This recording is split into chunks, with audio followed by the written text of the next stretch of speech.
Hello, this is Dr. Grant. I have a viewer that wanted me to talk more about the prisons. I worked in several prisons. So she wanted to hear more about it since I worked in the trenches and worked around from the most dangerous to some of the nicest people you'll want to meet within the prison system. Let me just give you a little background on my Department of Corrections employment.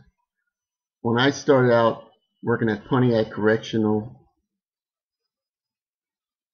Facility, it was in 1984.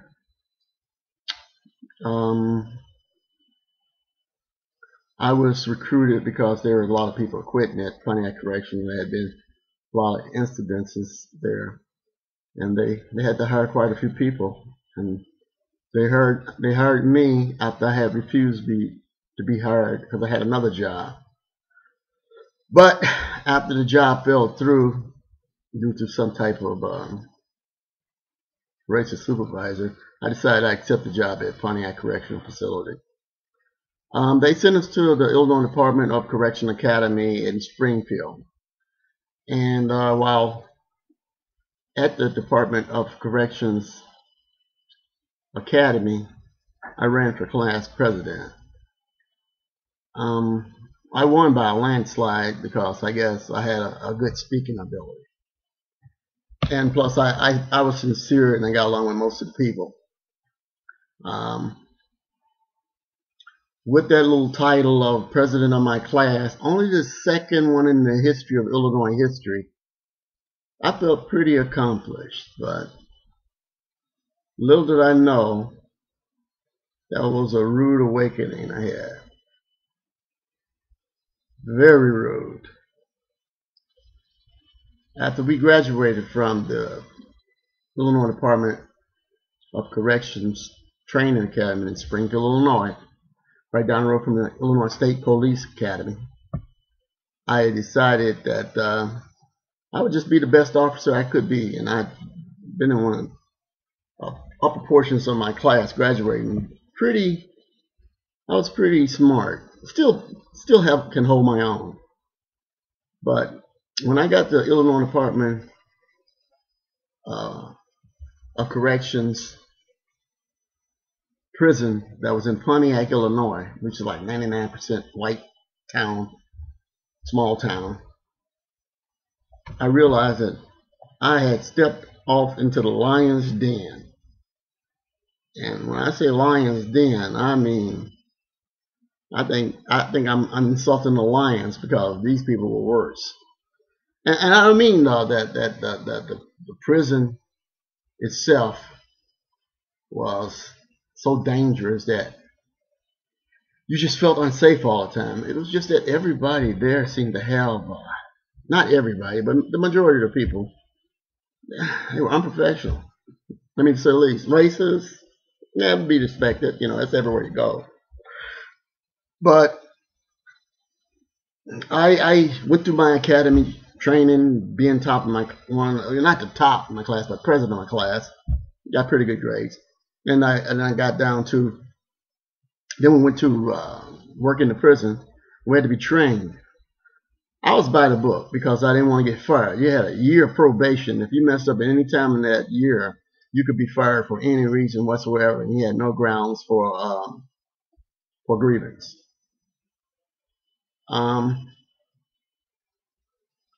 Witnessed a lot of things at Pontiac Correctional Facility that just kind of like blew my mind.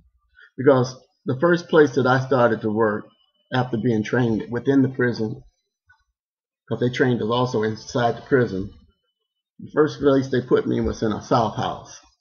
South House at Pontiac Correctional Facility was known as the Thunderdome. The Thunderdome had a second name. It was called Lebanon. It was given all these horrible names because the people in South House was, you know, most of them were doing natural life. These people were never going to get out of prison. And I started to work there. They put me on the back door. Back door. The back door had no protection whatsoever. Okay? I mean, you were in the back caged area, and they give you a dead man box. A little dead man box is like a beeper case that would go down if you fell after being shot, stabbed, or killed in any way, manner, or form. And I don't know why they put me back there. I guess because they felt I didn't have any fear, which I didn't. I've always had that type of attitude ever since I survived Vietnam and did a lot of things that showed me the miracles of a divine creator. I did a lot of things over there that showed and was revealed a lot of things over in Vietnam that let me know that I had a purpose and a mission here, and I had to fulfill it before the creator would call me home.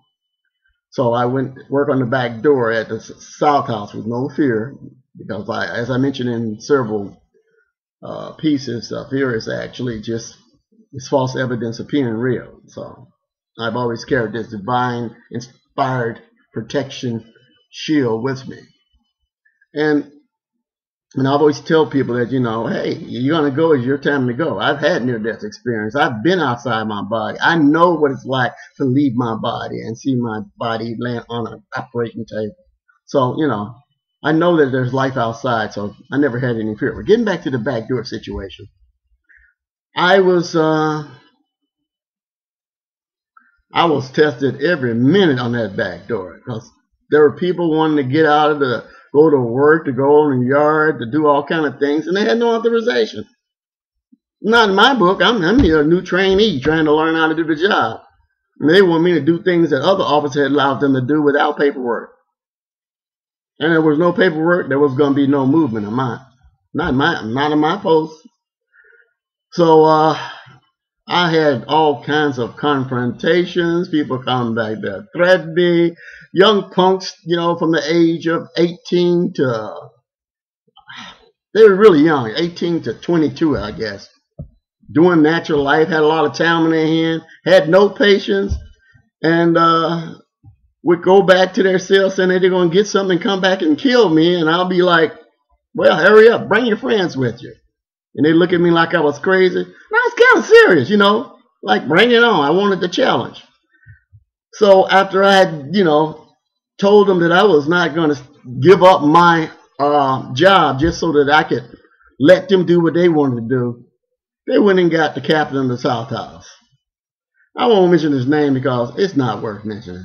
But the captain, he came out there and let them do what they wanted to do. That was the first awakening moment for me.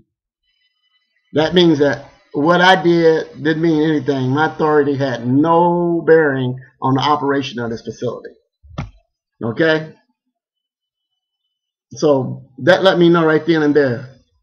I was a black officer under the command of a South House captain that let the inmates do whatever they wanted to do without proper authorization.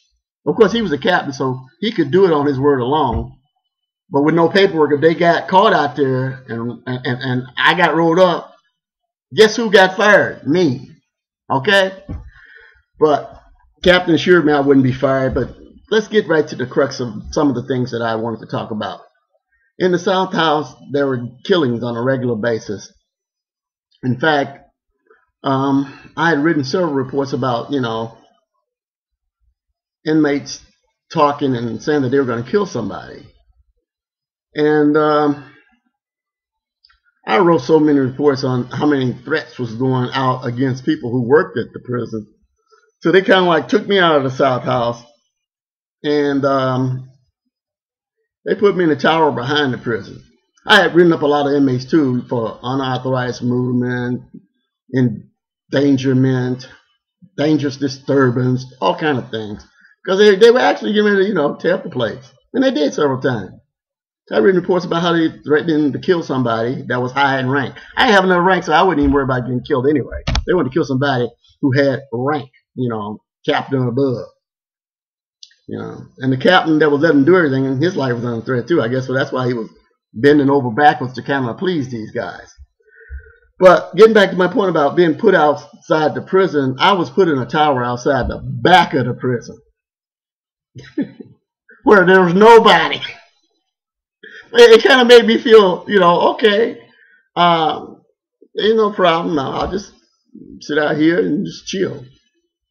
They figured I was kind of stressed out being an ex-Vietnam vet who was fearless. So I had got the reputation of being a person who got people stirred up because I would not bend over backwards to let them do what they want to do around me.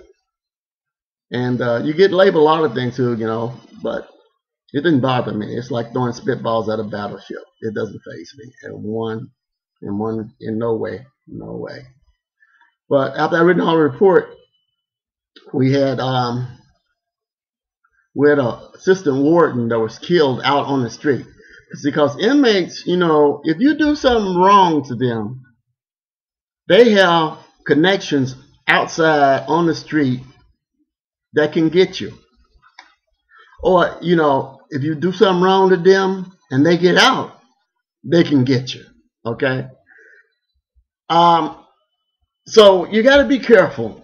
And the thing about it is, in most cases, I got along with most of the guys in the maximum security period. So it was never, ever no fear in my life. They did kind of threaten my wife a few times, but she's like me, bring it on. You got to bring some to get some, So I like a fearless wife. But we had a assistant warden that was killed, shot in the neck in Chicago while he was up there. I had talked to him several times, telling him about how dangerous the prison was and how, but he was unfazed. The warden that got killed was named Verdine Willis. And they killed him on the street, and next thing I know, that was a big funeral and all that kind of stuff. But it just kind of like let me know, well, God, they can kill anybody. This is like being back in Vietnam. Only thing is, I don't have my weapon on me. Not when I'm in tower. So I kind of felt, a little bit, I didn't feel at ease at all. But I kind of like I said, I was alert. Never fearful. Cautiously alert. That was a wake-up moment, though. And after that, I went to work at security inside the prison again at Lincoln College. And that was as a door. I was the officer of the door at Lincoln College inside the prison. I guess they like my by-the-book attitude because I searched inmates, made sure they weren't going to come in there and stab and kill a teacher. And people that got more strict after Verdine Willis got shot in Chicago. And anytime an inmate made threats, I always wrote their ass up because they deserved it. They deserved it. And they knew it. They would come back and apologize. I'd be like, well, what made you do that? And the inmates would explain to me that they're under a lot of pressure and that, sometimes they lose their head and they just don't care. They're doing natural life. They ain't got nothing to lose. They make those threats because it's almost like a reaction to the frustration that they feel. So I began to understand some of the things, and I said, well, listen, man, if you have a problem, that you think that you want to, kind of talk about, just kind of like say, hey, listen, Officer Grant, just, understand I'm going through some rough times now, man. I don't want no problems. And I will understand, because doing natural life means that you aren't going to ever get out of prison. And that let me know that prison is not a cakewalk, not maximum security. This is maximum security. I don't know how many are doing natural life, but I worked there for a while, and it was even more eye-opening. I'm going to tell you about a few more things that happened while I was working on death row. And I also when I was working as the visiting room acting sergeant, and the hospital and acting sergeant. So I did quite a few things, but I'll get to that next clip. But this is for my viewer who asked me to talk about the prison that I worked in. And I'm going to really shock your system with what I got to tell you in the next video. This is Dr. Elijah Grant. Peace out.